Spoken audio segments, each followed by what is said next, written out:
Bharat, China, America ఏ ప్రభుత్వమైనా తమ ప్రజల కోసమే పనిచేస్తుంది. మన దేశంలో దరిద్రం ఏంటంటే ఇదివరకు కాంగ్రెస్ ఉన్నప్పుడు చైనా ప్రయోజనాల కోసం, అమెరికా ప్రయోజనాల కోసం పనిచేసేది. రష్యా ప్రయోజనాల కోసం కూడా పనిచేసేది. మన ప్రజల ప్రయోజనాల కోసం పనిచేయలేదు. అందువల్లే చాలా కాలం నష్టపోయాం.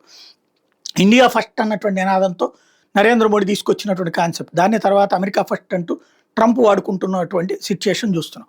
ఇదంతా ఇప్పుడు ఎందుకు చెప్పాల్సి వస్తుందంటే భారతదేశం చైనాతో స్నేహం చేస్తుంది. శత్రుత్వాన్ని మర్చిపోదు.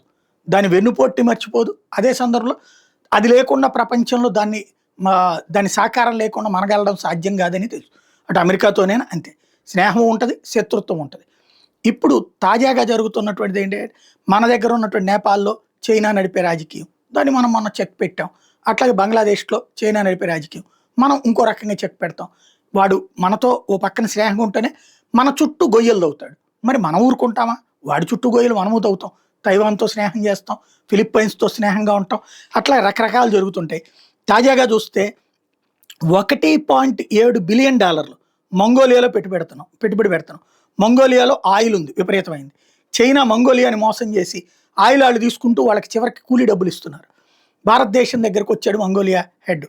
తాజాగా మన ప్రధానమంత్రితో కూర్చున్న తర్వాత $1.7 బిలియన్ మంగోలియా ఆయిల్ రిఫైనరీలో పెట్టుబడి పెట్టడానికి మన దగ్గర రిలయన్స్ని ఒప్పించాం. ఇదే మన ప్రభుత్వం ఒప్పుకుంది. అంటే మన సంస్థలు అక్కడికి వెళ్ళి తవ్వుతాయి. సేమ్ టైం వాళ్ళకి షేరింగ్ కూడా ఇస్తాయి. ఓ రకంగా ఆ దేశంలో మనం పెట్టుబడి పెడుతున్నాం అనమాట. వాళ్ళకి అంత పెద్ద సహకారం అందిస్తున్నాం. మంగోలియా అందుకే సంతోషం వ్యక్తం చేస్తుంది. మంగోలియా మీద చైనా ఈ డబ్బులతోనే ఆధిపత్యం చేస్తుంది. మనం డబ్బులతో వాళ్ళకి సర్వీస్ ప్లస్ మనకి సర్వీస్ చేసుకుంటున్నాం.